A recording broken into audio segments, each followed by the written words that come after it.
चलिए मेरे भाई करना शुरू करते हैं। तो सबसे पहले पीएनसी में आगे बढ़ने से शुरू करने से पहले आपको एक बेसिक टर्म के बारे में नॉलेज होनी चाहिए, और वो बेसिक टर्म आपकी होती है बेटा फैक्टोरियल।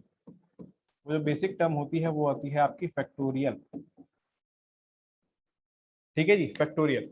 फैक्टोरियल जो होता है बेटा, इसको इस साइन से भी रिप्रेजेंट किया जाता है, एक्सक्लेमेटरी साइन, और ऐसे भी रिप्रेजेंट कर दिया जाता है। जो एंगल के लिए आप साइन यूज करते हैं, दोनों तरीकों से आप फैक्टोरियल को रिप्रेजेंट कर देते हैं। इसका मतलब क्या होता है, जैसे कि अगर मेरे पास मान लीजिए एन फैक्टोरियल दिया हुआ है, एन फैक्टोरियल दिया हुआ है, तो एन फैक्टोरियल का मतलब होता है बेटा कि आपने क्या किया हुआ है, एन, n-1, n-2, आप क्या कर रहे हैं, एन में से एक एक आइटम माइनस करते जा रहे हैं, एक एक नंबर माइनस करते जा रहे हैं। एन में से वन माइनस किया, n-1, उसमें से वन माइनस किया, n-2, इस तरीके से चलते चलते चलते लास्ट में आप कहाँ पर आ गए, 3 × 2 × 1 पे आ गए। लास्ट में माइनस करते करते कहाँ पहुंच गए बेटा, 1 पे चले गए। थोड़ा और आसान समझने के लिए एन फैक्टोरियल को अपन सीधा क्या बोल देते हैं, पहले एन नेचुरल नंबर का प्रोडक्ट बोल देते हैं। पहले एन नेचुरल नंबर का प्रोडक्ट क्या हो जाएगा बेटा, 1 × 2 × 3 है ना, इस प्रकार से लास्ट में आ जाएगा एन। तो वही चीज लिखी हुई है, ये मैंने सीधा मतलब एन से लेके 1 तक लेके गया हूँ, और ये कहाँ से लेके गया हूँ, 1 से लेके एन तक, दोनों बातें तो एक ही हैं। तो एन फैक्टोरियल का मतलब होता है इस तरीके से एन नेचुरल नंबर के प्रोडक्ट करके दिखाना। ठीक है बेटा, चलिए। इसका मतलब ये हुआ कि कल को अगर कोई आपसे 2 फैक्टोरियल पूछता है, तो 2 फैक्टोरियल का मतलब होगा आपको क्या करना होगा बेटा, आपको 2 × 1 करना होगा, दैट इज आंसर आ जाएगा 2। कोई आपसे 3 फैक्टोरियल की वैल्यू पूछता है, 3 फैक्टोरियल कैसे बताएंगे, 3 × 2 × 1 करके बताएंगे, दैट इज आ जाएगा 6। कोई भी आपसे 4 फैक्टोरियल की वैल्यू पूछता है तो कैसे बताएंगे, 4 फैक्टोरियल इज, बोलिए, 4 × 3 × 2 × 1, दैट इज कितना आ जाएगा बेटा, 24। सिमिलरली 5 फैक्टोरियल कितना हो जाएगा, 5 फैक्टोरियल हो जाएगा 5 × 4 × 3 × 2 × 1, दैट इज कितना बेटा, 120। ठीक है ना। 6 फैक्टोरियल को भी अब आप लिख पा रहे होंगे, 6 फैक्टोरियल आ जाएगा बेटा 720। इसी तरीके से 7 फैक्टोरियल लिख लेंगे, इसको 7 से मल्टीप्लाई करा दीजिए, कितना आ जाएगा बेटा, 5040 आ जाएगा। ठीक है, 5040 आ जाएगा। क्लियर है बेटा, क्लियर है। मल्टीप्लीकेशन के लिए कोई फॉर्मूला प्रयोग में नहीं आता पीयूष, ठीक है। मल्टीप्लीकेशन के लिए कोई डायरेक्ट फॉर्मूला, जैसे सम के लिए अपन क्या करते थे, n × n+1/2 करते थे, मल्टीप्लीकेशन के लिए ऐसा नहीं बोल सकते अपन। ठीक है, तो हमें करना क्या है, मल्टीप्लाई करना है, और मल्टीप्लाई करके इस तरीके से आप फैक्टोरियल की वैल्यूज को बताते हैं। ठीक है बेटा, इस तरीके से आप फैक्टोरियल की वैल्यूज को बताते हैं। कोई भी आपसे फैक्टोरियल बोल दे तो आपको इस तरीके से बात करनी है। इंपॉर्टेंट बात यह है कि आपको ये बात ध्यान रखनी है क्या, कि जो फैक्टोरियल होता है, जो फैक्टोरियल होता है, इसको आप नोट बना के लिख लें, factorial is not defined, factorial is not defined for negative and fraction value. Factorial जो होता है वो नेगेटिव एंड फ्रैक्शन वैल्यू के लिए डिफाइन नहीं होता बेटा, ये बात ध्यान रखनी। ठीक है जी, यानी कोई आपसे बोले 1/2 का फैक्टोरियल बताइए, 3/4 का फैक्टोरियल बताइए, तो ये डिफाइन नहीं होता है। सिमिलरली नेगेटिव नंबर के लिए भी फैक्टोरियल को डिफाइन नहीं किया जाता है। ठीक है बेटा, नेगेटिव नंबर के लिए भी फैक्टोरियल को डिफाइन नहीं किया जाता है। आई होप ये पॉइंट आप सब भाइयों को क्लियर हो गया होगा। ठीक है, इसी सिलसिले में आगे बढ़ते हुए आप लोग इस बात को बेहद आसानी से जानते हैं कि कल को कोई आपको 1 फैक्टोरियल कहता है, तो वो तो आप जानते हैं 1 ही आ जाएगा, वो क्या आ जाएगा, 1 ही आ जाएगा। लेकिन आप लोगों ने एक चीज ये भी पढ़ ही ली है क्या, कि अगर कोई आपसे n फैक्टोरियल कहता है, तो n फैक्टोरियल का मतलब क्या होगा। देखो बेटा, यदि मेरी इस बात को जरा समझने की कोशिश करना, पहले इससे पहले मैं एक और बात पे आपको लेके जाता हूँ, क्या वो बातें समझने की कोशिश करना। जैसे आप लोगों ने देखा था अभी 6 फैक्टोरियल, तो 6 फैक्टोरियल को हम लिखते हैं 6 × 5 × 4 × 3 × 2 × 1, ये हम 6 फैक्टोरियल को लिखते हैं। अब इस बात को समझने की कोशिश करना बेटा, अगर ये 6 फैक्टोरियल लिखा हुआ है, तो हम इसको ऐसे भी लिख सकते हैं 6 × में यहाँ से लेके यहाँ तक ही क्या लिखा हुआ बेटा, 5 फैक्टोरियल लिखा हुआ। यहाँ से लेके यहाँ तक क्या लिखा हुआ बेटा, 5 फैक्टोरियल लिखा हुआ।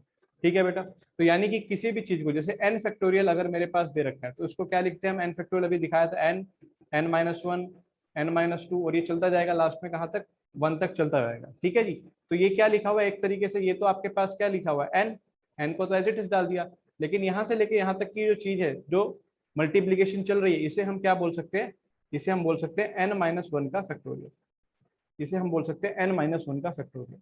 तो यानी n फैक्टोरियल को, ये एक तरीके से आपके पास आप कह सकते हैं फॉर्मूला टाइप बोल तो है ना, इस चीज को आप ऐसे भी बोल सकते हैं कि n फैक्टोरियल जो होगा वो n इंटू में n-1 फैक्टोरियल हो जाएगा। क्लियर है बेटा, n इंटू में n-1 फैक्टोरियल हो जाएगा। कल को यहाँ पे सर लास्ट में 1 कैसे आया बेटा, जो प्रोडक्ट चलता है वो लास्ट में 1 तक चलता है, नेचुरल नंबर का प्रोडक्ट बोला ना मैंने, जो प्रोडक्ट चलता है वो लास्ट में कहाँ तक चलता है बेटा, 1 तक चलता है।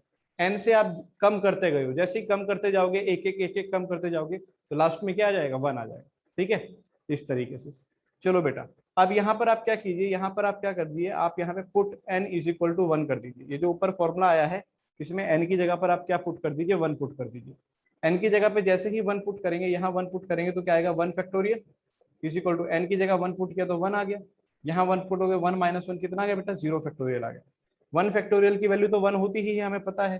तो 0 फैक्टोरियल की वैल्यू भी कितनी आ गई बेटा, 0 फैक्टोरियल की वैल्यू भी आ गई 1। तो ये एक इंपॉर्टेंट पॉइंट है जो आपको दिमाग में रखना है। ठीक है जी, वो मैंने आपको प्रूफ दिखा दिया है कि 1 फैक्टोरियल की वैल्यू भी 1 आती है, 0 फैक्टोरियल की वैल्यू भी 1 आती है।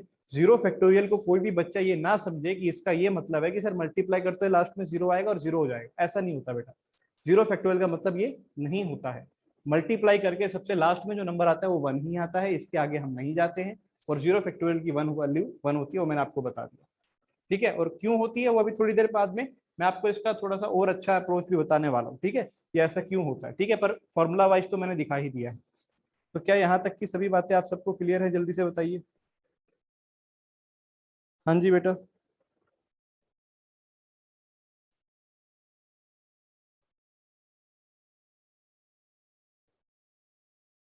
चलिए, यहाँ तक की सभी बातें क्लियर है। अक्सर कुछ बच्चे गलती क्या करते हैं, मैं उस गलती पे भी आपको ले जाता हूँ। ठीक है जी, क्या गलती होती है, अक्सर कुछ बच्चे ऐसा करते हैं, वो ये करते हैं कि अगर ऐसा दे रखा है कि m प्लस एन का फैक्टोरियल, मान लो ऐसा दे रखा है m प्लस एन का फैक्टोरियल, तो वो क्या कर देते हैं, वो इसको अलग अलग कर देते हैं, m factorial plus n factorial. तो ये बात गलत होती है। ठीक है ना, ये बात गलत होती है। फॉर एग्जाम्पल मान लीजिए हमने क्या लिया, यहाँ पे ले लिया बेटा 6+2 का फैक्टोरियल। अगर आपने उसको अलग अलग करके लिख लिया 6 फैक्टोरियल प्लस 2 फैक्टोरियल, तो आप समझ सकते हैं 6+2 यानी 8 फैक्टोरियल हो जाएगा। और यहाँ पर क्या आएगा, 6 फैक्टोरियल आ जाएगा। 6 फैक्टोरियल तो होता है बेटा कितना, 720, 2 फैक्टोरियल 2, तो आप सब बड़े आसानी से जानते हैं ये आ गया 722। और 8 फैक्टोरियल की वैल्यू 722 तो नहीं आने वाली है, क्योंकि आपने देखा था 7 फैक्टोरियल की वैल्यू कितनी आ रही थी, 5040। तो 8 फैक्टोरियल तो इससे भी बड़ा आएगा। तो इसका मतलब ये वाली प्रॉपर्टी आपको ध्यान रखना है कि कभी भी ऐसा नहीं करना कि फैक्टोरियल आप अलग अलग प्रोवाइड कर दो, है ना। ये अलग चीज है और ये अलग चीज है। Same goes with multiply, same goes with minus, है ना। ऐसा ही बिल्कुल माइनस के साथ भी होता है कि m माइनस एन का फैक्टोरियल अगर आपके पास है तो उसको आप ऐसा नहीं करते हैं। ठीक है जी, ये चीज नहीं होती है। सेम मल्टीप्लाई के साथ भी होता है कि m इंटू एन का फैक्टोरियल, तो उसको आप कभी भी ऐसा ना करें कि m का फैक्टोरियल इंटू एन का फैक्टोरियल, ये वाली बात भी नहीं होती। समझ रहे हैं, तो ये दोनों अलग अलग बातें होती हैं। इसलिए फैक्टोरियल में मतलब इंडिविजुअल अलग बात होती है, और जो अगर आप कंबाइन करके लिखते हैं वो अलग बात होती है। ठीक है, उनको आप एक साथ नहीं कर सकते। चलिए बेटा, अब कुछ क्वेश्चन करते हैं। क्वेश्चन है फाइंड द वैल्यू ऑफ,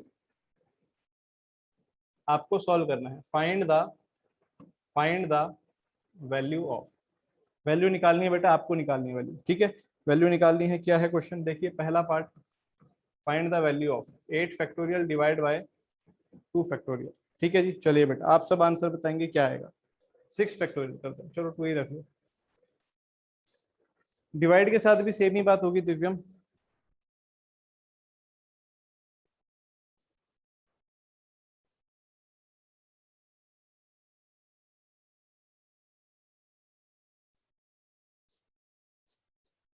क्या मनीष गलती कर दी भाई। हम्म, देखो होगा क्या, होना वही है। देखो 8 फैक्टोरियल का मतलब होगा 8 into 7 into 6 into 5 into 4 into 3 into 2 into 1। और 2 फैक्टोरियल का मतलब क्या होने वाला है, 2 मल्टीप्लाई 1। तो बस ये वाली टर्म इससे कट गई, बाकी जो भी ये मल्टीप्लाई करके आएगा ये आपका आंसर, जो भी ये मल्टीप्लाई करके आएगा ये आपका आंसर 20160। ठीक है, कर लेना मल्टीप्लाई तो आप कर लोगे। सेकंड पार्ट में मुझे बताओ 20 फैक्टोरियल डिवाइडेड बाय 17 का फैक्टोरियल। चलो बेटा ये वाला बताओ करके जरा, इसका आंसर क्या आएगा। 20 फैक्टोरियल डिवाइड बाय 17 फैक्टोरियल, बताइए क्या आंसर आएगा।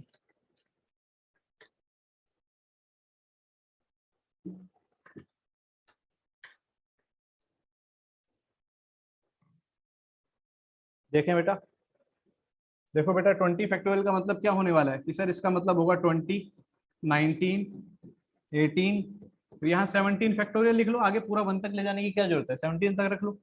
डिवाइड में क्या चल रहा है बेटा, 17 फैक्टोरियल चल रहा है। यहाँ से ये टर्म इससे कैंसिल होगी, बस आपको इनको मल्टीप्लाई करना है, आपका आंसर आ जाएगा। That is 6840। Answer is 6840। I hope सब भाइयों को क्लियर हो गया होगा कैसे कैसे हम इसको तोड़ रहे हैं। ठीक है, 20 को कहाँ तक ले गए, 17 तक ही ले गए, क्योंकि मुझे पता है ऊपर नीचे कैंसिल हो जाएगा। चलिए और क्वेश्चन करते हैं, और क्वेश्चन करते हैं। क्वेश्चन है बेटा 10 factorial divided bye 3 factorial into 6 factorial. चलो बेटा इसको सॉल्व करो।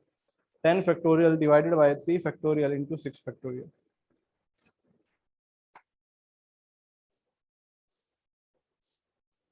10 factorial divided bye 3 factorial into 6 factorial.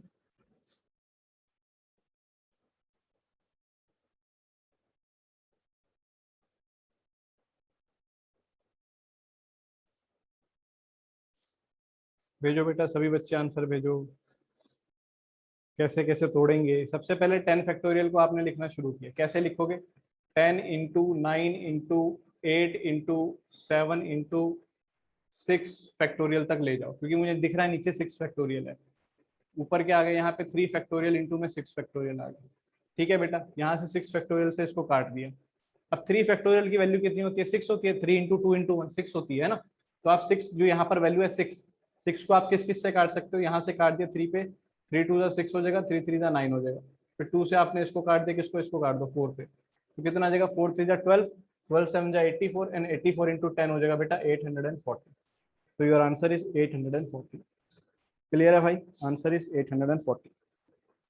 ठीक है भाई, आई होप सब भाइयों को क्लियर हो गया होगा। एक और क्वेश्चन जल्दी जल्दी करके मुझे आंसर भेजते रहिए, है ना, ताकि मुझे क्लियर हो, आपको फैक्टोरियल क्लियर हो रहा है कैसे सॉल्व करना है।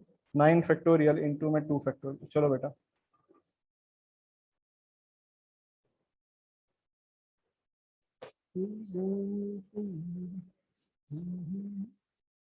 करो भाई, जल्दी करो।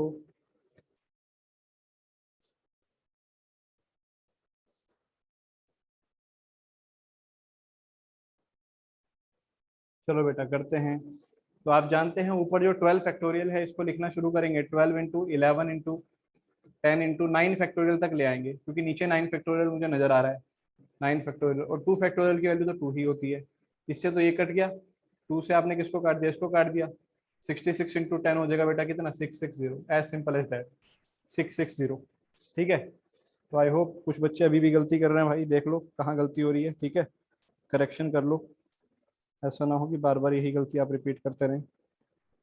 ठीक है, चलो बेटा अगला करें। एक और क्वेश्चन पे बढ़ते हैं। क्वेश्चन आपके लिए एक और आपकी स्क्रीन पे है, चलिए दिमाग लगा के सॉल्व कीजिएगा। Find value of N. Find value of N. N की वैल्यू आपको निकालनी है। आपको इक्वेशन दे रखी है n+1 का फैक्टोरियल डिवाइडेड बाय n-1 का फैक्टोरियल इज इक्वल टू, आपको दे रखा है बेटा 20 के। चलो बेटा आपको n की वैल्यू कैलकुलेट करके बतानी है कितनी आएगी। n+1 का फैक्टोरियल डिवाइडेड बाय n-1 का फैक्टोरियल, आपको n की वैल्यू बतानी है कितनी आएगी। ठीक है,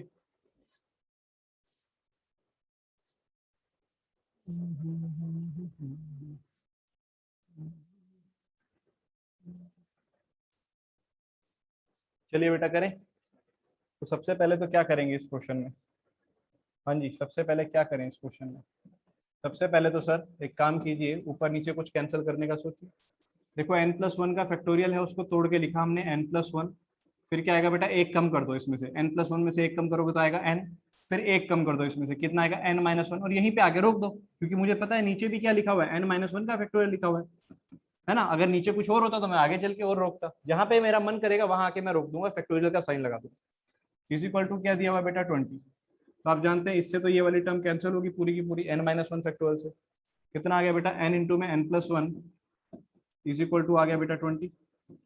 ठीक है, n इंटू में n+1 इज इक्वल टू आ गया बेटा 20। सॉल्व कर लोगे आगे तो क्वाड्रेटिक बना के, n² plus n-20 is equal to आ गया बेटा 0। यहाँ से दो फैक्टर बन गए, क्या क्या बन गया बेटा? n+5 and n-4 is equal to आ गया 0। आंसर क्या आ गया? n की एक वैल्यू तो आ गई बेटा कितनी? n की एक वैल्यू आ गई -5 और n की एक वैल्यू आ गई बेटा 4। अब आपको चेक करना है कौन सी वैल्यू हम डाल सकते हैं और कौन सी नहीं डाल सकते। कौन सी हम डाल सकते हैं और कौन सी नहीं। जैसे अगर आप n की वैल्यू -5 लो और देखो यहाँ डाल के देखो, तो -5 और -1 ये तो -6 फैक्टोरियल हो गया, जो कि डिफाइन ही नहीं होता। तो इसलिए ये वाली वैल्यू को क्या कर दिया जाएगा? रिजेक्ट कर दिया जाएगा, क्योंकि आपको स्टार्टिंग में बताया था कि नेगेटिव नंबर्स का जो फैक्टोरियल है वो डिफाइन नहीं होता है। 4 को चेक करते हैं, 4 + 1 5 आएगा, कोई दिक्कत नहीं। 4 - 1 3 आएगा, कोई दिक्कत नहीं। तो ये बिल्कुल सही है, ये आपका आंसर हो जाएगा। समझ में आई बात? ये वाली वैल्यू क्या हो जाएगी, रिजेक्ट हो जाएगी, क्योंकि इस पे जो फैक्टोरियल आ रहा है वो नेगेटिव आ रहा है। हाँ जी, किस किस बच्चे को ये वाला क्वेश्चन क्लियर है, जल्दी से बताएंगे। ये वाला क्वेश्चन क्लियर है सबको, पक्का? चलिए आगे बढ़ते हैं बेटा, आगे बढ़ते हैं बेटा। जिसको क्लियर है वो ये वाला क्वेश्चन करो। फिर find the value of n, same वही चीज है। Find the value of n, आपको दे रखा है n+5 का factorial is equal to n+5 का factorial is equal to 12 times n+3 का फैक्टोरियल। चलो बेटा जी सॉल्व करके आंसर भेजो, क्या आएगा? सॉल्व करके आंसर भेजिए, क्या आएगा?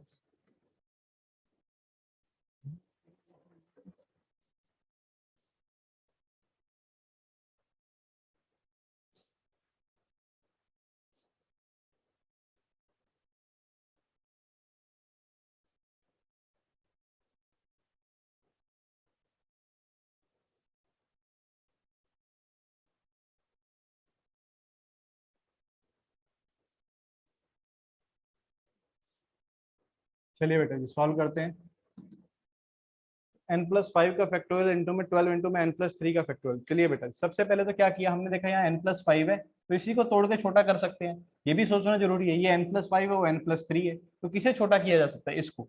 तो क्या किया, n+5 पहले बाहर निकाल लिया, फिर n+4 रह गया, और फिर n+3 पे लाके मैंने इस पे क्या लगा दिया, फैक्टोरियल लगा दिया। समझ रहे हैं? अगर यहाँ पर मान लो n+2 का फैक्टोरियल हो तो मैं n+3 के बाद n+2 फैक्टोरियल पे रोकता, तो मेरे को देखना है कि मेरे को कहाँ पे आके रोकना है। इज इक्वल टू क्या दिया हुआ बेटा, 12 इंटू में n+3 का फैक्टोरियल। तो आप जानते हैं इस टर्म से ये वाली टर्म तो पूरी कैंसिल होगी।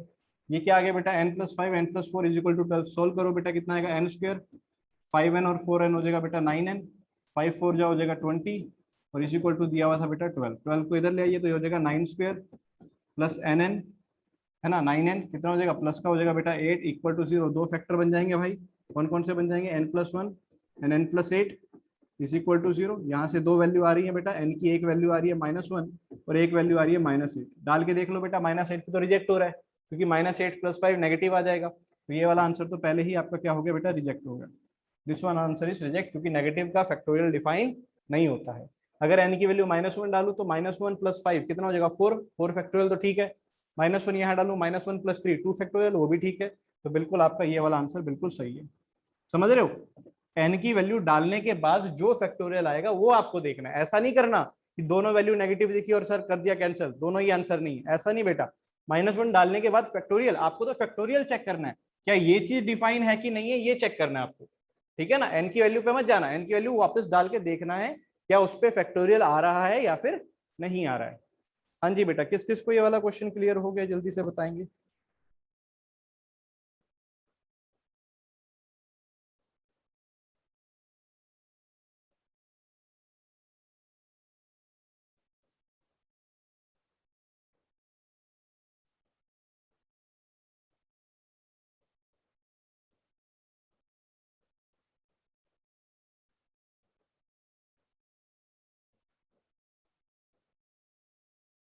चलिए बेटा, यहाँ तक आप सबको क्लियर है तो आगे बढ़ते हैं फिर,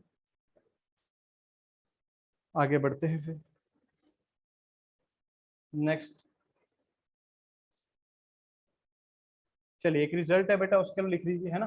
रिजल्ट, इंपॉर्टेंट रिजल्ट, क्या रिजल्ट है वो, कि 2n का फैक्टोरियल,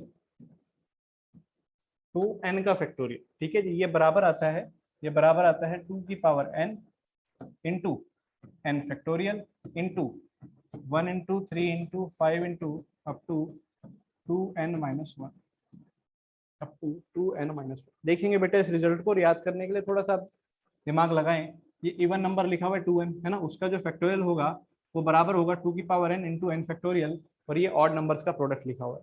तो इस प्रॉपर्टी का प्रयोग बहुत तरीकों से किया जा सकता है, बहुत अलग अलग तरीकों से किया जा सकता है, ठीक है ना।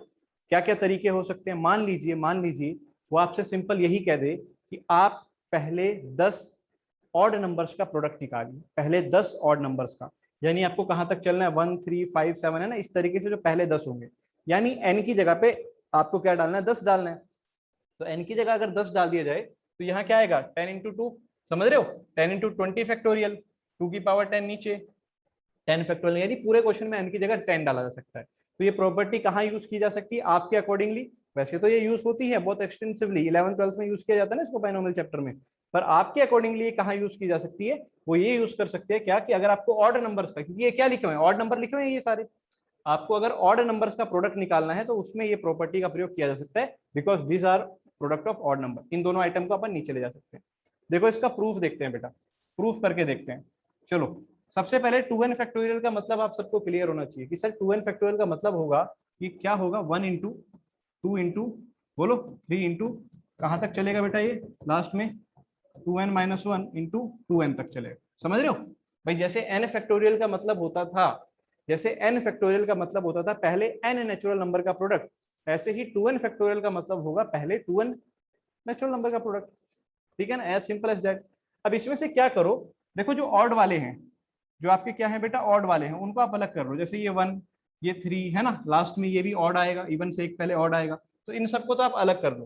तो इन सबको जैसे ही आप अलग करोगे तो क्या मिलेगा, देखो 1 इंटू 3 इंटू 5 और कहाँ तक बेटा 2n माइनस 1, ये वाली ब्रैकेट तो हमारी अलग आ गई जो हमें चाहिए थी, ये वाला पार्ट तो प्रूफ हो गया। जो बच गया क्या क्या बच गया उसको अलग लिख लो, 2 बच गया, क्या बच गया बेटा 4 बच गया है ना, 6 बच गया, इस तरीके से लास्ट में क्या बच गया बेटा 2n बच गया, लास्ट में क्या बच गया बेटा 2n बच गया, ठीक है जी। अब देखेंगे जरा आगे ध्यान से, तो यहाँ से क्या आया, देखो ये तो ऑड वाली ब्रैकेट तो अलग आई गई, 1 3 5 ये वाली ब्रैकेट आपकी अलग आई ही गई, इसको तो छेड़ने की जरूरत नहीं है। देखो इन सब से मैं 2 को कॉमन ले सकता हूँ, इन सब से मैं 2 को कॉमन ले सकता हूँ, इसमें भी 2 है, इसमें भी 2 है, इसमें भी है, इसमें भी है, और जब मैं हर एक से 2 को बाहर निकालूंगा तो मैंने कितने 2 बाहर निकाल दिए होंगे जरा सोच के बताओ। जब मैं हर नंबर में से एक एक 2 बाहर निकाल दूंगा, हर नंबर में से, इसमें से भी एक 2 निकालूंगा, इसमें से भी एक 2, इसमें से भी 2, कितने 2 बाहर निकाल चुका हूँ n, बोलो n 2 बाहर निकाल दूंगा तो जो बाहर आएगा तो क्या बनेगा 2 की पावर n बन जाएगा, समझ रहे हैं, क्योंकि हर एक में से मैंने क्या किया, हर एक में से एक एक 2 बाहर निकाल दिया। इसमें से जब 2 को बाहर निकालूंगा तो यहाँ क्या बचेगा 1, इसमें से 2 को बाहर निकालूंगा तो यहाँ क्या बचेगा 2, इसमें से निकालूंगा 3, और यहाँ जब लास्ट में इसमें से बाहर निकालूंगा तो यहाँ बचेगा n। और मुझे लगता है बस आप सबको क्लियर हो ही गया होगा यहाँ से आगे पूरा मामला, 2 की पावर n तो ये आ गया, ये आ गया ना 2 की पावर n, और ये चीज क्या बन जाएगी बेटा 1 से लेके n तक मल्टीप्लीकेशन क्या होता है n फैक्टोरियल होता है, और ये आ गया आपका ब्रैकेट ऑड वाला 1 इंटू 3 इंटू 5 इंटू कहाँ तक बेटा 2n माइनस 1। हाँ जी बेटा, क्या आप सबको ये क्वेश्चन ये वाली प्रॉपर्टी क्लियर है कि नहीं है, जल्दी से बोलिए, ये वाला रिजल्ट क्लियर है बेटा।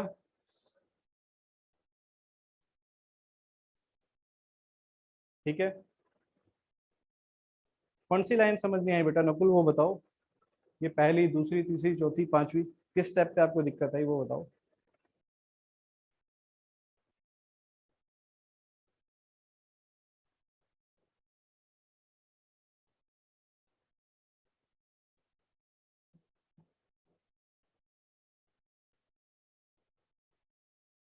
सेकेंड लाइन में, तो बेटा सेकेंड लाइन ये थी ना हमारी, सेकेंड लाइन ये वाली, इसमें हमने क्या किया है, इसमें हमने सिंपली ये किया कि जो ऑड वाले हैं 1 3 2n माइनस 1 ये तो अलग निकाल दिए, ऑड वाले जो इवन वाले रह गए 2 4 6 और लास्ट में 2n वो हमने अलग कर दिए, ऑड वाले अलग इवन वाले अलग, क्योंकि ऑड यहाँ पे अलग से था ही हमारे पास, ऑड यहाँ पर अलग से था ही हमारे पास। 2 की पावर n कैसे लिखा सर, बेटा देखो यहाँ से एक 2 बाहर आया, यहाँ से एक 2 बाहर आया, यहाँ से एक 2 बाहर आया, हर एक से एक एक 2 बाहर आया, जब सबसे एक एक 2 बाहर ले लिया और कुल n नंबर थे तो कितने 2 बाहर आएंगे 2 की पावर n, सोच के देखो।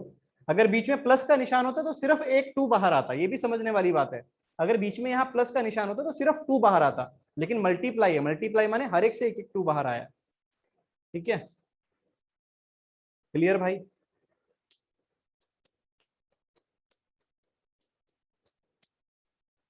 तो आई होप सब भाइयों को क्लियर हो गया होगा। यहाँ से आप इस प्रकार से क्वेश्चन लिख सकते हैं क्या कि मान लीजिए आपसे सिंपली वो यही पूछ ले क्या कि find product of, find product of first 10 odd natural number, मान लो ये बोल दे ऑड नेचुरल नंबर, तो अगर आप पीछे वाली आइडेंटिटी का प्रयोग करोगे, पीछे वाली आइडेंटिटी का प्रयोग करोगे तो आपको पता है कि 1 3 5 है ना, इनका जो प्रोडक्ट आएगा वो बराबर आएगा किसके, आपको क्या दे रखा था बेटा, इधर दे रखा था 2n का फैक्टोरियल डिवाइड में आ जाएगा क्या, 2 की पावर n, इंटू में n का फैक्टोरियल, यही तो आएगा।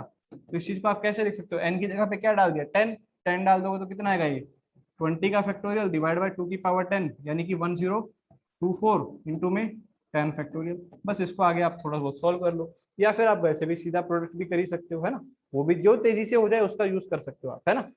लेकिन वो इस चीज का प्रयोग, मान लो यहाँ 100 बोलते हैं, अब कहीं बच्चा सोचेगा सर 100 बोलते तो क्या सारा सोल्व करेंगे, नहीं बेटा, फिर आंसर इसी फॉर्म में आपको दे रखा होगा, आंसर इसी फॉर्म में दे रखा होगा, सिर्फ इसी फॉर्म में, जो ऑप्शन होगा वो इसी फॉर्म में होगा, सॉल्व करके नहीं देगा, एन की जगह बस 100 डाल देगा, 200 का फैक्टोरियल अपॉन 100 का फैक्टोरियल 2 की पावर 100, खत्म।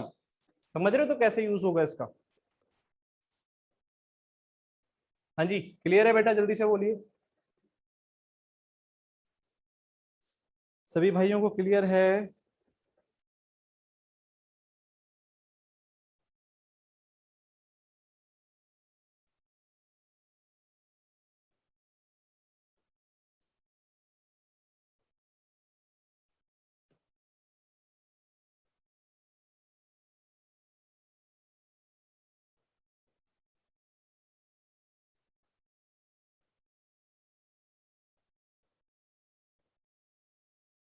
चलो बेटा एक क्वेश्चन लिखिए, क्वेश्चन है find number of values of n, find number of values of n for which 1 factorial plus 2 factorial plus 3 factorial up to n factorial, for which this expression is perfect square, for which this expression is perfect square. Find number of values of n for which this expression is perfect square. ये जो expression आपके सामने दिया हुआ है, ये expression अपने आप में कैसा हो बेटा, यह एक्सप्रेशन अपने आप में एक परफेक्ट स्क्वायर है, for which this expression is perfect square, है ना जी। एन की क्या क्या वैल्यूज हो सकती हैं जिनके लिए ये एक्सप्रेशन क्या हो, परफेक्ट स्क्वायर है। हाँ जी बेटा, जैसे मैं आपको एक एग्जांपल दे दूं, अगर आप एन की जगह 1 डाल दें, 1 डालने पे क्या आएगा, सिर्फ एन की जगह 1 डाल दे तो केवल 1 फैक्टोरियल आएगा, बोलो, सिर्फ 1 फैक्टोरियल पहली टर्म ही आएगी। अगर आप एन की जगह 1 ही डाल दो, यानी कि आपको 1 फैक्टोरियल, या 1 फैक्टोरियल क्या होता है, 1 और 1 अपने आप में क्या होता है, एक परफेक्ट स्क्वायर तो होता ही है, यानी एन की एक वैल्यू क्या आ गई ऐसी, वो आ गई 1 आ गई, ठीक है बेटा, वो आ गई 1 आ गई। चलो देखते हैं, कुछ वैल्यूज को डाल के आपको दिखाता हूँ। मान लो एन की जगह पे आपने 1 डाला, तो आपने देखा सर क्या आया, 1 फैक्टोरियल आया, और 1 फैक्टोरियल तो 1 होता है, परफेक्ट स्क्वायर होता है, बिल्कुल ठीक है, तो ये तो आंसर आ गया हमारा। अच्छा सर, कल को एन की जगह अगर 2 डाल दिया जाए तो क्या आएगा बेटा, 1 का फैक्टोरियल प्लस 2 का फैक्टोरियल, यानी 2 टर्म्स लेनी है आपको, तो 1 फैक्टोरियल प्लस 2 फैक्टोरियल कितना आ गया बेटा, ये तो 3 आ गया। 3 परफेक्ट स्क्वायर होता है, नहीं होता, तो ये वाला तो नहीं आएगा सर, एन की वैल्यू 2 नहीं आएगी। अच्छा, अगर एन की जगह बेटा 3 ले लिया जाए तो क्या आएगा, जल्दी से बोलिए, 3 लेने पे क्या आएगा, 1 का फैक्टोरियल, 2 का फैक्टोरियल, 3 का फैक्टोरियल, कितना आया, 6 प्लस 2 प्लस 1 9, क्या 9 परफेक्ट स्क्वायर होता है, बिल्कुल होता है, तो एन की वैल्यू 3 भी आ गई।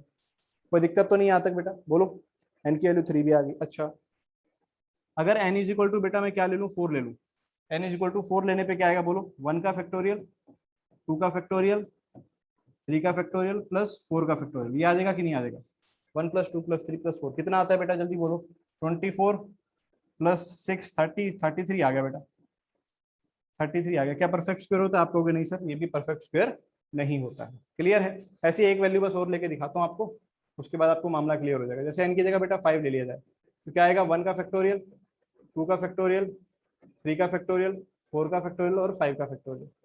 तो देखो 4 फैक्टोरियल तक का सम तो 33 आ ही रहा था, उसमें आपने 120 और जोड़ दिया, 5 फैक्टोरियल माने 120, तो 120 और 33 कितना हो जाएगा बेटा, 153। क्या ये परफेक्ट स्क्वायर है, जल्दी से बोलिए, क्या ये परफेक्ट स्क्वायर है 153? हाँ जी, नहीं है बेटा, है ना, नहीं है, तो यानी कि ये वाला आंसर भी नहीं आएगा। और मुझे एक बात बताओ, आगे मैं एन की जगह कोई भी नंबर ले लूँ, मैं अभी 4 लिया तो 33 आया, 5 लिया तो 153 आया, आप एन की जगह 6 लो तब भी लास्ट में 3 ही आने वाला है। सोच के बताओ क्यों, कोई मुझे सोच के बता सकता है ऐसा क्यों होगा? हाँ जी, अगर आप एन की जगह आगे कोई भी बड़ा नंबर ले लें, 5 6 7 8 9 10 हजार तक कहीं भी चले जाओ, आगे लास्ट में हमेशा 3 ही आने वाला है। समझ रहे हो क्यों आएगा, क्यों आएगा सोचना, कि 1 से लेके 4 तक जोड़ने पे कितना आ रहा है, 33 आ रहा है, अभी जोड़ के देखा। उसके बाद जो भी नंबर आप लोगे, चाहे 5 फैक्टोरियल चाहे 6 फैक्टोरियल, उन सबके लास्ट में यूनिट डिजिट 0 आएगा। बोलो, 5 फैक्टोरियल 6 फैक्टोरियल सबके लास्ट में 0 आ रहा है, बोलो क्या आपने पहले पेज पे ध्यान दिया था जहां मैंने लिखी थी वैल्यूज, बोलिए, ये देखिए 5 फैक्टोरियल के लास्ट में 0 आया, 6 फैक्टोरियल के लास्ट में 0 आया, 7 फैक्टोरियल के लास्ट में 0 आया, हर एक के फैक्टोरियल के लास्ट में 0 ही आना है। और 0 में जब आप 33 को बार बार जोड़ते रहेंगे, 0 में जब आप 33 को बार बार जोड़ते रहेंगे तो क्या आएगा बेटा, लास्ट में 3 ही आता रहेगा। और अगर किसी नंबर के लास्ट में 3 आता रहा तो वो कभी भी परफेक्ट स्क्वायर नहीं होगा। किसी भी परफेक्ट स्क्वायर के लास्ट में कभी भी 3 नहीं आता। क्या ये बात क्लियर है? जल्दी से बोलिए, बोलिए। तो यहां से क्या आएगा आंसर, कितने आ जाएंगे बेटा answer, 2 values of n are possible, 2 values of n is possible. 2 values possible है, कौन कौन सी? n की वैल्यू एक तो 1 पॉसिबल है और n की वैल्यू 3 पॉसिबल। ये बात भी आप समझ जाएं कि किसी भी परफेक्ट स्क्वायर के, देखो जैसे 0 है बेटा, 0 का स्क्वायर जब करोगे तो 0 आएगा लास्ट में। अब 0 का मतलब आप 10 का स्क्वायर कर लो, आप 20 का स्क्वायर कर लो, आप 100 का स्क्वायर कर लो, सबके लास्ट में 0 ही आएगा, है ना। 1 का स्क्वायर करोगे तो बेटा 1 ही आएगा, 2 का स्क्वायर करोगे तो बेटा क्या आएगा, 4 आएगा, 3 का स्क्वायर करोगे तो बेटा 9, 4 का स्क्वायर करोगे तो लास्ट डिजिट पे 6, 5 का स्क्वायर करोगे तो लास्ट डिजिट पे बेटा 25, 6 का स्क्वायर करोगे लास्ट पे फिर 6 आएगा, 7 का स्क्वायर करोगे लास्ट में क्या 49 यानी 9 आएगा, 8 का स्क्वायर करोगे तो बेटा 64, लास्ट में 4 आ गया, 9 का स्क्वायर करोगे लास्ट में बेटा 1 आ गया, और अगेन 10 के स्क्वायर पे 0, 11 पे फिर 1, 12 पे फिर लास्ट में 4। समझ रहे हो बेटा? यानी कि कभी भी आप एक बात ध्यान से देखो तो परफेक्ट स्क्वायर के पीछे कौन कौन सी डिजिट नहीं आती है वो बताओ। परफेक्ट स्क्वायर के पीछे कौन कौन सी डिजिट है जो कभी भी नहीं आएंगी? 2 कभी भी नहीं आने वाला, 3 कभी भी नहीं आने वाला, 7 कभी भी नहीं आने वाला, 8 कभी भी नहीं आने वाला। समझ रहे हो? 2, 3, 7 और 8 ये वो नंबर हैं जो कभी भी किसी परफेक्ट स्क्वायर की लास्ट डिजिट पे नहीं आएंगे, है ना। Can never be, can never be last digit in a perfect square. तो ये बात भी आप याद रखें, है ना, क्योंकि कई बार इसका डायरेक्ट यूज भी आप कर सकते हैं। Can never be last digit of a perfect square. ठीक है बेटा, can never be last digit of a perfect square. हाँ जी, क्या ये पॉइंट क्लियर हो पाया आप सब बच्चों को? बोलिए।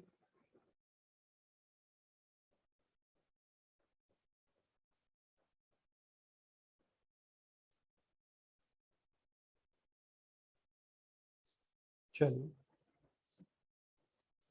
ये पिछला पेज है, जिसने लिखना है नोट करो।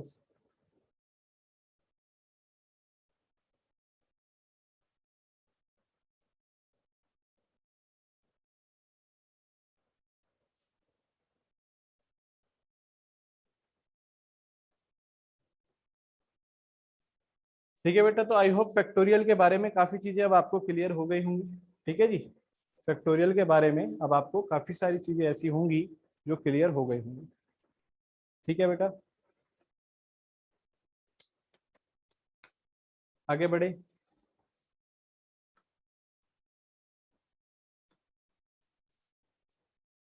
और इससे पहले भी शायद ये टाइटल हम लोग वैसे भी पहले भी पढ़ चुके हैं, है ना। आप लोगों को याद होगा तो ऑफलाइन में भी हम ये चीजें पढ़ चुके हैं, जितना मुझे याद आ रहा है कि शायद मैं करवा चुका हूँ कुछ बेसिक बेसिक चीजें, है ना। हाँ जी, चलिए करते हैं बेटा। अगला टाइटल लिखिए, to find, to find power, to find power of, to find power of prime number, to find power of prime number in n factorial, to find power of prime number in n factorial, to find power of a prime number in n factorial. n factorial के अंदर किसी prime number की power को find करना। क्या मतलब हुआ इस क्वेश्चन को, समझ के चलिए, है ना। ये आपके पास एनटीएससी के रिगार्डिंग भी इंपॉर्टेंट है बेटा। देखो बेटा, क्वेश्चन किस प्रकार आ सकता है, find, find power of to, find power of to, find power of two, हाँ ये रियल नंबर में शायद मैंने आपको कराया होगा। Find power of two in, find power of two in, मान लीजिए बोल दिया बेटा 10 फैक्टोरियल। 10 फैक्टोरियल के अंदर 2 की क्या पावर आएगी, यानी जब 10 फैक्टोरियल को लिखा जाएगा बेटा, समझ रहे हैं, यानी कि जब 10 फैक्टोरियल को लिखा जाएगा तो 2 की क्या पावर उसमें आपको मिलेगी। फॉर एग्जाम्पल मैं आपको लिख के दिखाता हूँ, पहले मैं सिंपल बेसिक सी बातें बताता हूँ। मान लो जब आप 10 फैक्टोरियल को लिखोगे बेटा, तो आप उसको कैसे लिखोगे, 10 into 9 into 8 into 6 into 8 into 7 into 6 into 5 into 4 into 3 into 2 into 1। ठीक है बेटा, ये चीज आ जाएगी। अगर आप ध्यान से देखो तो जो 2 की पावर मिलेगी, जो आपको 2 मिलेगा वो कहाँ कहाँ से मिलेगा बेटा, एक 2 तो यहाँ से मिलेगा, 2 को कहाँ कहाँ से मिलेगा, एक तो आपको यहाँ से मिलेगा 10 से, क्योंकि 2 इंटू 5 होता है। यहाँ से आपको 2 की पावर कितनी मिल जाएगी, 3 मिल जाएगी, क्योंकि 2 की पावर 3 8 होता है। यहाँ से आपको 2 की कितनी पावर मिल जाएगी, फिर से एक पावर मिलेगी क्योंकि 6 आ गया। यहाँ से आपको 2 की पावर 4 होता है 2 की पावर 2, तो यहाँ से 2 मिल गई, और लास्ट में 2 की पावर 1 और आपको मिल रही है, तो आपके पास फाइनली कितना आ गया बेटा, 3 + 1 4 5 6 7 8। तो आपको 2 की हाईएस्ट पावर क्या मिल रही है बेटा, 8 मिल रही है। आपको 2 की पावर क्या मिल रही है बेटा, 8 मिल रही है। क्या आप पॉइंट को समझ पाए?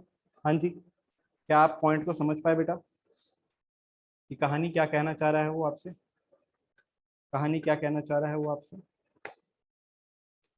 ठीक है जी, 10 फैक्टोरियल को मैंने तोड़ के दिखा दिया। 2 की पावर कहाँ कहाँ से मिल सकती है, यहाँ से 2 की पावर मिलेगी, यहाँ से 2 की पावर, यहाँ से 2 की पावर, यहाँ से 2 की पावर, इस तरीके से। ठीक है बेटा, इस तरीके से आप 10 फैक्टोरियल के अंदर 2 की पावर को ढूंढ सकते हैं, लेकिन ये थोड़ा सा लेंथी अप्रोच हो जाता है। ठीक है, ये अप्रोच जो होता है थोड़ा सा लेंथी अप्रोच हो जाता है। तो इसको आगे करने के लिए हम कैसे सॉल्व करते हैं, इसका जो छोटा तरीका होता है उस पर देखिए। अब आपको 10 फैक्टोरियल के अंदर क्या करना है, 2 की पावर ढूंढनी है। तो क्या कीजिए, आप 10 को 2 से डिवाइड कर दीजिए। आप 10 को 2 से डिवाइड कर दीजिए। जैसे ही आप डिवाइड करेंगे तो 10 को 2 से डिवाइड करने पे कितना आएगा बेटा, 5 आ जाएगा। ठीक है, 5 आ जाएगा। 5 को 2 से डिवाइड करिए। 5 को 2 से डिवाइड करेंगे तो जो क्वेश्चन आएगा, क्वेश्चन 5 को 2 से, 2 टू द 4, यानी कितने पे जाएगा बेटा, 2 पे जाएगा। कितने पे जाएगा बेटा, 2 पे जाएगा। फिर दोबारा 2 को 2 से डिवाइड कीजिए, तो 2 को 2 से डिवाइड करेंगे तो कितना आएगा बेटा, क्वेश्चन बना देगा। बस 1 के आगे तो आप डिवाइड कर नहीं सकते, 1 के आगे डिवाइड कर नहीं सकते। बस इन सारी जो पावर्स आई हैं इनका सम कर दीजिए। तो 5 + 2 7, 7 + 1 8, तो 2 की पावर आपको कितनी मिल जाएगी बेटा, 8 मिल जाएगी। 2 की पावर कितनी मिल जाएगी बेटा, 8 मिल जाएगी। अभी पीछे क्वेश्चन में हमने ये बात कर ली है। हाँ जी, क्या पॉइंट क्लियर हुआ आप सबको, जल्दी से बोलिए, क्या पॉइंट क्लियर हुआ बेटा, पक्का? चलिए, इसी तरीके से चलिए एक क्वेश्चन आपको और देते हैं। फाइंड, फाइंड क्वेश्चन है, find power of, find power of, चलिए आप लोग कीजिए 5 इन 100 फैक्टोरियल। 100 फैक्टोरियल के अंदर 5 की पावर को पता लगानी है कितनी आएगी। करिए बेटा जी, find power of 5 in 100 factorial.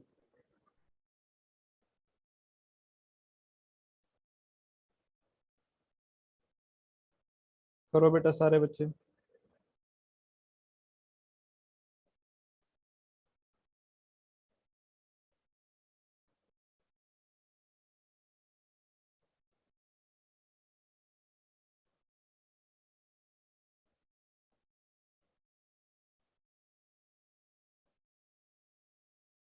चलिए बेटा जी करें, तो सॉल्व करते हैं इस क्वेश्चन को, सॉल्व करते हैं इस क्वेश्चन को। क्या कह रहा है, find power of 5 in 100 factorial. देखो मेरे भाई, 100 को 5 से डिवाइड किया, सबसे पहले क्वेश्चन वाला तरीका ही लगाते हैं। जैसे डिवाइड करोगे कितना आएगा, क्वेश्चन आ जाएगा सर 20, 5 × 20। ठीक है जी, फिर 20 को सर 5 से डिवाइड करेंगे दोबारा से, डिवाइड करने पे आ गया सर 4। अच्छा, 4 को 5 से डिवाइड नहीं कर सकते, 4 को तो आप 5 से डिवाइड नहीं कर सकते, यानी यहीं पे खत्म हो गया। 20 + 4 कितना आ गया बेटा, 24 आ गया। यानी कि 100 फैक्टोरियल के अंदर, 100 फैक्टोरियल के अंदर जब आप 5 की पावर लिखेंगे तो कितना आएगा बेटा, 24 आएगा। ठीक है ना, और भी प्राइम नंबर ऑफ कोर्स आएंगे, पर 5 की पावर आपको पता चल गया कितना आएगा बेटा, 24 आएगा। हाँ जी, किस किस को क्लियर है, जल्दी से वाई लिखो। किस किस को क्लियर है, जल्दी से वाई लिखो। चलो, अब इस चीज का प्रयोग कहाँ होता है, प्रयोग इस क्वेश्चन में होता है, ध्यान से देखिएगा। इस क्वेश्चन में इसका यूज किया जाता है। Find, find number of cyphers, find number of cyphers in 100 factorial. समझ के चलना बेटा क्वेश्चन को। Find number of cyphers in 100 factorial. Cyphers का मतलब होता है find number of zeros, find number of zeros. Cipher का मतलब होता है नंबर ऑफ जीरोस। यानी कि जब आप 100 फैक्टोरियल को बेटा लिखेंगे, जब आप 100 फैक्टोरियल को लिखेंगे तो उसके पीछे कितनी जीरोस आएंगी जब नंबर वो लिखा जाएगा। जैसे आप लोगों ने देखा कि अपन लोग 5 फैक्टोरियल को लिखा 120, तो 120 के पीछे एक जीरो आ रही है, समझ रहे हैं? इस तरीके से 100 फैक्टोरियल के पीछे कितनी जीरोस आएंगी हमें ये पता लगाना है। और ये पता लगाने का तरीका क्या होता है, 100 फैक्टोरियल की अगर वो बात कर रहा है तो इसका तरीका क्या होगा, इसका तरीका ये होगा कि जिस नंबर में जितने 10 बन जाते हैं, जितनी 10 की पावर आ जाती है उतनी ही उसमें जीरोज आ जाती है। फॉर एग्जाम्पल, एग्जाम्पल के तौर पे आप इसको ऐसे समझिए बेटा, मान लीजिए मैंने आपके सामने एक नंबर दिया 26500, तो आप इसको ऐसे भी तो लिख सकते हैं बेटा 265 × 100, यानी 10 की पावर 2 लिख सकते हैं कि नहीं लिख सकते। तो यानी जितनी 10 की पावर आएगी उतनी ही पीछे क्या आएगी, जीरो आ जाएगी। जितनी किसी नंबर में 10 की पावर आएगी उतनी ही उसमें क्या आ जाएगी बेटा, जीरो आ जाएगी। समझ रहे हैं इस बात को? जितनी किसी नंबर में 10 की पावर आएगी उतनी ही उसमें क्या आ जाएगी बेटा, जीरो आ जाएगी। अब 10 की पावर कैसे निकालें, ये इंपॉर्टेंट है कि सर 100 फैक्टोरियल के अंदर 10 की पावर कैसे निकालें। तो अक्सर गलती क्या कर देता है बच्चा, वो यही करने की कोशिश करता है कि निकालने का तरीका तो सर ने बताया, ये 10 से डिवाइड कर दो, 10 से डिवाइड करके क्वेश्चन आ जाएगा 10, फिर 10 से उसको डिवाइड कर दो, क्वेश्चन आ जाएगा कितना बेटा 1, और आंसर आ गया कि सर 10 की पावर 11 आ जाएगा। जबकि ये प्रोसीजर गलत है, ये प्रोसीजर गलत है, समझ रहे हैं? ये प्रोसीजर गलत है। क्यों? क्योंकि आप डिवाइड करने बैठ गए 10 से, और जो आपने टाइटल पढ़ा हो, अगर आपने टाइटल पढ़ा हो तो टाइटल में मैंने क्या लिखवाया, टाइटल देखो जरा क्या लिखवाया था अभी, टाइटल क्या लिखवाया था मैंने अभी, देखो पूरा टाइटल पढ़ो। Find power of prime number, find power of prime number, यानी ये जो मेथड लगाया जाता है, ये जो हम डिवाइड कर रहे हैं क्वेश्चन वाला, ये किस चीज के लिए यूज किया जाता है बेटा? प्राइम नंबर के लिए यूज किया जाता है। और 10 प्राइम नंबर नहीं होता है, 10 प्राइम नंबर नहीं होता है, इसीलिए ये वाला तरीका गलत हो जाएगा। 10 प्राइम नंबर नहीं होता। तो सर जब 10 का नहीं बता पाएंगे तो कैसे निकालें? मैंने कहा ठीक है, आप इससे नहीं निकाल पा रहे कोई बात नहीं, आप एक काम कीजिए, आप 10 से ना निकालिए, आप 10 के और तोड़िए, 10 को प्राइम फैक्टर में तोड़िए। आप कहेंगे सर 10 के तो दो प्राइम फैक्टर होते हैं, 10 के दो प्राइम फैक्टर होते हैं, एक तो होता है 2 और एक होता है 5, तो आप इन दोनों की पावर निकाल के चेक कर लीजिए। 100 फैक्टोरियल के अंदर आपने ध्यान दिया होगा तो अभी थोड़ी देर पहले आप लोगों ने 5 की पावर निकाल के मुझे बताया था कि सर इसके अंदर 5 की पावर 24 आती है। इसी तरीके से आप 2 की पावर भी चेक कर लीजिए बेटा, 100 फैक्टोरियल में आप 2 की पावर चेक कर लीजिए।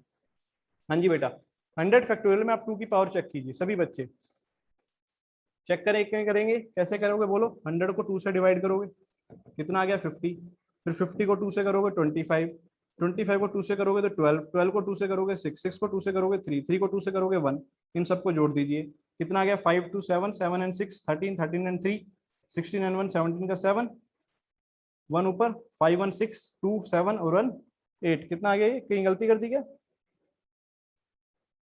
ओहो, एक मिनट एक मिनट, 2 1 2 जोड़ने में मैंने गलती कर दी, एक मिनट एक मिनट, ये कितना आ गया यार? कहीं 50 और 75, 75 एंड 12 97 आ गया ना? चेक कर लो, 97 ही आ रहा है ना? ये 75 तो ये आ गया, ये आ गया 85 87, हाँ ठीक है, 97 आ गया, 2 की पावर 97।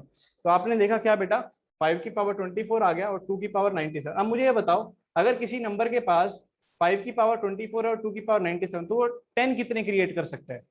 वो कितने 10 क्रिएट कर सकता है बेटा? 5 की पावर तो 24 है, और एक 5 और एक 2 मिलकर 10 बनाता है, एक 5 और एक 2 मिलकर 10 बनाता है। तो सोच के देखो बेटा, अगर उसके पास 24 5 है, 97 2 है, तो कितने 10 बना पाएगा? 24 बना पाएगा। अरे भैया 25 तो बना ही नहीं पाएगा ना, सोच के देखो। जैसे ये जो 24 5 है, जैसे ही ये खत्म होंगे उसके बाद तो 5 बचेगा ही नहीं, तो कितने 10 बना पाएगा? 24। तो 100 फैक्टोरियल के अंदर जो 10 की पावर आएगी, जो आप पहले 11 निकाल रहे थे वो गलत आ रहा था, 100 फैक्टोरियल के अंदर जो आप 10 बना पाओगे वो कितने बना पाओगे? 10 की पावर आएगी 24 आएगी, समझ रहे हैं? क्योंकि 5 की पावर 24 आ रखी है, क्लियर है? क्योंकि 5 की पावर 24 आ रखी है। तो 100 फैक्टोरियल के अंदर 10 की पावर आएगी 24, यानी कि उसके पीछे कितनी नंबर ऑफ साइफर आएंगी? नंबर ऑफ जीरोस कितनी आ जाएंगी बेटा? 24 आ जाएगी, नंबर ऑफ जीरोस इज 24। क्या क्वेश्चन क्लियर हुआ? जल्दी से बोलिए बेटा, क्या क्वेश्चन क्लियर है सबको?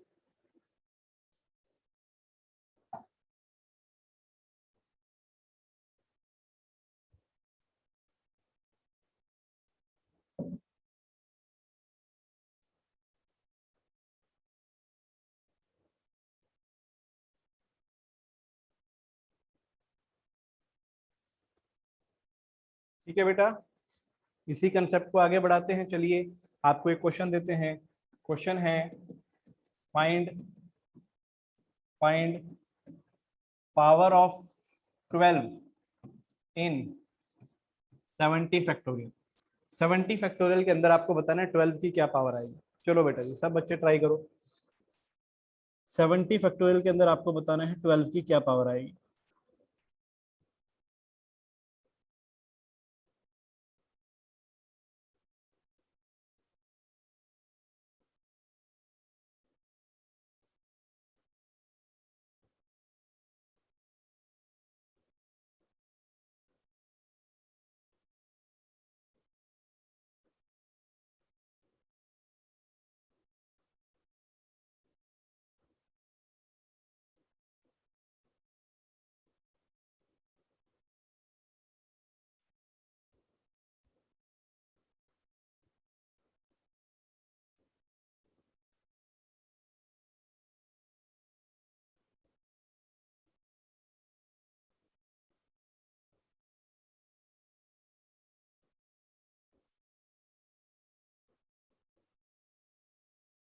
चलें बेटा, देखो कैसे होगा।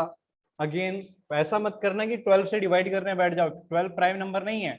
आपको देखना पड़ेगा कि 12 जो होता है वो कहाँ कहाँ से बनता है। ये बनता है सर 2 की पावर 2 और 3 की पावर 1, यानी ये दो प्राइम नंबर 2 और 3 से बनता है। समझ रहे हो, ये जो बनता है 2 और 3 से बनता है। तो आपको 2 और 3 की पावर चेक करनी है। तो 70 फैक्टोरियल के अंदर पहले आप क्या करो, 2 की पावर चेक कर लो। तो 2 से करोगे तो आएगा 35, 35 को आप 2 से करेंगे तो आएगा 17, 17 को आप 2 से करेंगे तो आएगा बेटा कितना 8, 8 को 2 से करोगे तो 4, 4 को 2 से करोगे तो 2, तो 2 को 2 से करोगे तो 1। ठीक है, तो फाइनली कितना आ गया ये देखो जल्दी से, 35 एंड 15 हो जाएगा 50, 52, 52 और 8 हो जाएगा 60, 64, 66, 67। तो आपने देखा कि इस 12 जो आपके 70 फैक्टोरियल आया उसमें जो 2 की पावर आई है वो कितनी आई है बेटा, 67 आ रही है। इसी तरीके से अगर आप 70 के अंदर 3 की पावर चेक करें तो 3 से डिवाइड करना पड़ेगा। 3 से करोगे तो कितना आएगा, 3 टू 6, 3 टू कितना, 3 टू 6, 1 0, 3 3 9, 23, 23 को 3 से करोगे तो आएगा बेटा 7, फिर 3 को इससे करोगे 3 टू 6, बस यही आएगा 23, 7, 32 आ जाएगा, ये आ जाएगा 3 की पावर 32। अब आप मेरे को एक बात बताओ, अब यहाँ पे सोचने वाली बात ये है, आप ऐसे अंधाधुंध आंसर मत दीजिएगा। सोचने वाली बात ये है कि 12 बनाने के लिए मुझे क्या करना पड़ेगा, यहाँ पे 4 बनाना पड़ेगा, क्योंकि 2 का स्क्वायर होता है 4। तो 4 कितने कंस्ट्रक्ट हो सकते हैं इसको देखिए। यहाँ से आप कितने 4 देखो, यहाँ से क्या करो, आपको पता 4 बनाने के लिए 2 की पावर 2 के उसमें लाना पड़ेगा। तो 2 की पावर 67 आया हुआ है, 2 की पावर 1 तो अलग ले लो और 2 की पावर 66 अलग ले लो, इंटू 3 की पावर 32 अलग ले लो। अब इसको जरा ध्यान से देखो बेटा, यहाँ से ध्यान से देखो, 2 की पावर 1 अलग लिया हुआ है, इसको लिख सकते हो बेटा 4 की पावर 33। सोच के देखो इस चीज को, 4 की पावर 33, क्योंकि 66 को आप क्या लिखोगे 2, और 2 इंटू 33 और 2 की पावर 2 4 हो जाएगा, 2 की पावर 2 4 हो जाएगा। ठीक है बेटा, इंटू में क्या लिखा हुआ है बेटा 3 की पावर 32। अब आप ये देखो 12 बनाने के लिए आपको 4 चाहिए और 3 चाहिए। आपके पास 3 कितने अवेलेबल है 32, 4 कितने अवेलेबल है 33, तो 12 कितने बनेंगे 3, जितने 3 हैं, समझ रहे हो, क्योंकि ये कम है संख्या में। तो आपके पास जो 12 की पावर आएगी 70 फैक्टोरियल के अंदर, इसका आंसर आ जाएगा बेटा कितना, 12 की पावर आएगी 32। बोलो बेटा क्या क्वेश्चन क्लियर है, आंसर क्लियर है, बोलिए क्या आंसर सबको क्लियर है, जल्दी से बताइए।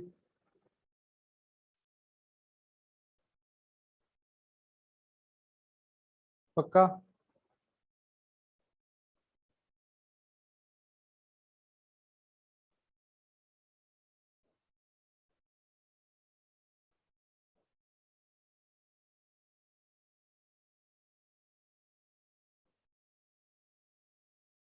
चल यहाँ तक सबको क्लियर है। तो ये थोड़ा फैक्टोरियल से रिलेटेड काम था जो हम सबने कर लिया है, फैक्टोरियल से रिलेटेड काम हम सबने कर लिया है। अब हम आगे बढ़ते हैं। नेक्स्ट जो आपका टाइटल आता है दैट इज वो आता है बेटा एनसीआर। एनसीआर इस प्रकार से लिखा जाता है, एनसीआर जिसे बोलते हैं कॉम्बिनेशन। ठीक है जी, क्या बोला जाता है बेटा, कॉम्बिनेशन, कॉम्बिनेशन। कॉम्बिनेशन को दूसरी भाषा में सिलेक्शन भी बोला जाता है। ठीक है जी, सिलेक्शन पे भी इसको बोल सकते हैं अपन, कॉम्बिनेशन या फिर सिलेक्शन। ठीक है, किस प्रकार लिखा जाता है एनसीआर, और एनसीआर को तोड़ने का तरीका होता है N factorial divided by R factorial into में एन माइनस आर का फैक्टोरियल। ये तरीका होता है एनसीआर को तोड़ने का।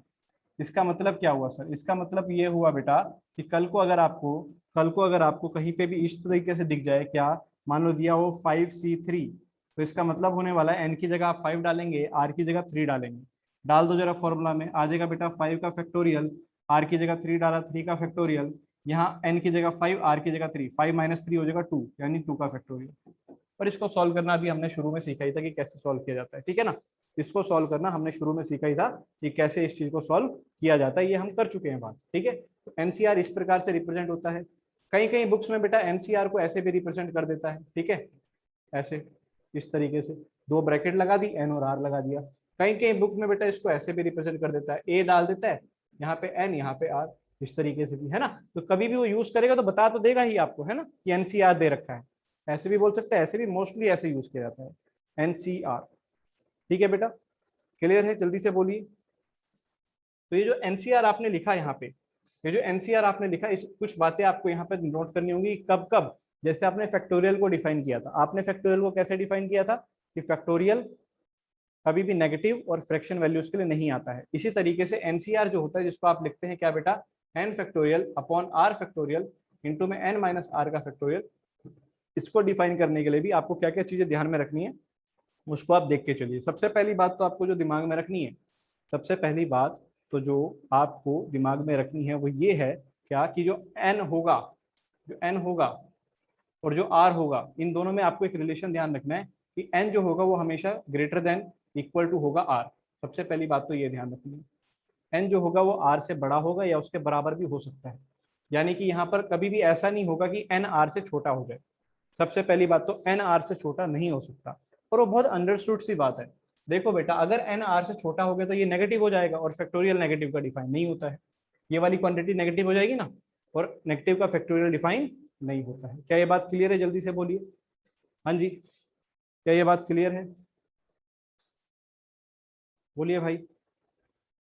नेगेटिव का फैक्टोरियल डिफाइन नहीं होता है।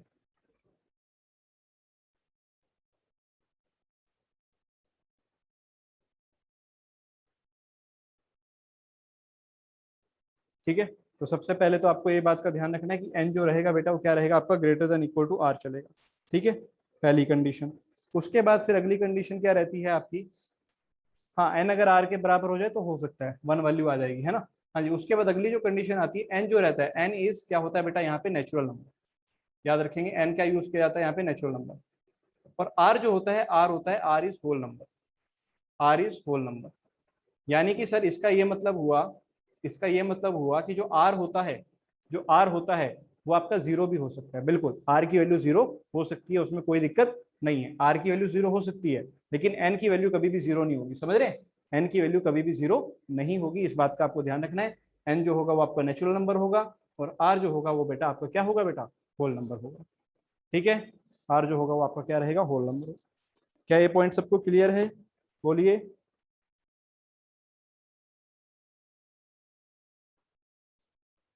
ठीक है, चलिए, सब भाई कह रहे हैं कि सर हमें पूरे तरीके से ये पॉइंट क्लियर है। ठीक है, सबको क्लियर है। चलो, अब मुझे एक बात बताओ, ये चीज तो चलो आपको क्लियर हो गई कि एनसीआर इस तरीके से डिफाइन किया जाएगा, ये सारी चीजें इसमें रहती हैं। ठीक है, इसमें किसी भी भाई को कोई भी दिक्कत नहीं है। इसका मतलब समझिए अब, है ना। इसका मतलब क्या होता है? एनसीआर का मतलब होता है, इसका मतलब होता है selection of R things out of N distinct thing. Selection of R things, R items out of n distinct item, n distinct item। समझ में आई बात बेटा? Selection of R things out of N distinct item. कुछ बातों पे ध्यान देने की जरूरत है। पहली बात तो ये कि एनसीआर का मतलब होगा कि आपके पास एन चीजें पड़ी हुई हैं, उनमें से आपने आर चीजें ली हैं। पहली बात तो ये इस तरीके से दिखाया जाएगा। साथ ही साथ ये भी ये ध्यान रखना है कि वो जो एन चीजें पड़ी हुई हैं वो अलग अलग पड़ी हुई हैं, वो सेम नहीं है बेटा, क्योंकि अगर सेम हुई तो फिर सिलेक्शन का तरीका बदल जाता है। अगर चीजें सेम होती हैं तो सिलेक्शन का तरीका बदल जाता है। हम जो पढ़ रहे हैं वो कब पढ़ रहे हैं कि एन जो है वो आपकी अलग अलग चीजें हैं। यानी कि एग्जाम्पल के तौर पे मैं आपके सामने एक एग्जाम्पल लेके आता हूँ। मैंने आपसे कहा हमारे पास ए, बी, सी और डी, ये चार चार बंदे खड़े हैं बेटा, है ना। और मुझे क्या करना है, मुझे चार में से दो जनों की टीम बनानी है। मुझे चार में से दो जनों की टीम बनानी है। तो मैं कितने तरीकों से वो काम कर सकता हूँ, मैं आपसे पूछता हूँ। मुझे बताइए, मैं या तो ए बी को ले लूँ, या मैं भाई ए सी को ले लूँ, या भाई मैं ए डी को ले लूँ, या तो ये कर सकता हूँ, या मैं एक काम करूँ बी सी को ले लूँ, या मैं एक काम करूँ बी डी को ले लूँ, या मैं एक काम करूँ सी डी को ले लूँ। इसके अलावा कोई और केस जो आपके दिमाग में आ रहा हो? बोलो बेटा, क्या इसके अलावा कोई भी और केस है जो आपके दिमाग में आ रहा हो? हाँ जी बेटा बोलिए, कोई ऐसा केस जो मेरे से छूट गया हो, बोलो। क्या इन 6 केस के अलावा कोई भी और केस आएगा? बोलो। यही 6 आएंगे, कोई दिक्कत तो नहीं है? ए बी ले लो, ए सी ले लो, ए डी ले लो, बी सी ले लो, बी डी ले लो, सी डी ले लो, है ना, इस तरीके से। तो मैंने क्या किया, मैंने चार चीजों में से दो चीजें सेलेक्ट करी। और अगर मैं फॉर्मूला के थ्रू जाऊं तो यानी कि चार में से मैंने क्या किया, दो चीजें सेलेक्ट की, फोर में से टू की। ठीक है, फोर में से टू चीजें करी। फॉर्मूला क्या कहता है, ये आएगा sir 4 factorial divide by R का फैक्टोरियल और एन माइनस आर यानी 4 माइनस 2 का फैक्टोरियल। तो आप जानते हैं 4 का फैक्टोरियल होता है बेटा 24, 2 का फैक्टोरियल होता है 2, 4 माइनस 2, 2 का फैक्टोरियल 2, 2 से इसको काट दिया, कितने पे जाएगा 6। तो आंसर यहाँ से भी क्या है बेटा 6 आया, यहाँ से भी क्या है 6 है। और ये क्या हुआ, ये थोड़ा काउंटिंग वाला मेथड हो गया। अभी तो काउंट कर पा रहे हैं, बड़ी चीजें हो गई तो आप ऐसे काउंट नहीं कर पाओगे, इसीलिए हम क्या ले आए, फॉर्मूला मार्केट से ले आए। बोलो, क्या आप सबको क्लियर है एनसीआर का मतलब क्या होता है? Selection of R things out of N distinct things. N अलग अलग चीजों में से आर चीजों को जब भी सिलेक्ट करना होगा तो मैं ये चीजें लगा दूंगा, मैं ये चीजें लगा दूंगा। हाँ जी बेटा, सबको क्लियर है तो बोलो।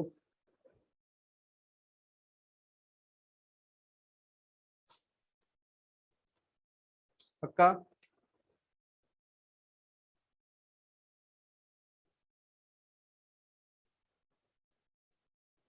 चलिए, तो आज की कहानी हम यहीं तक रख रहे हैं। अगली बार मैं थोड़ा सा और कॉम्बिनेशन पे आपको लेके जाऊंगा, एक लेक्चर और हम लेंगे जो कॉम्बिनेशन पे रहेगा, और उसके बाद फिर हम लोग किस पे आ जाएंगे, जो प्रोबेबिलिटी चैप्टर है आपका, उस पर हम लोग कूद पड़ेंगे। ठीक है? उसके बाद हम लोग जो प्रोबेबिलिटी चैप्टर है उस पर कूद पड़ेंगे। ठीक है बेटा? आपका काम, आप सबको क्लियर है? आप सबका काम क्या है बेटा? आप सबका काम क्या है, जल्दी से बोलिए। स्टैट की मॉड्यूल क्रिएट बना लो।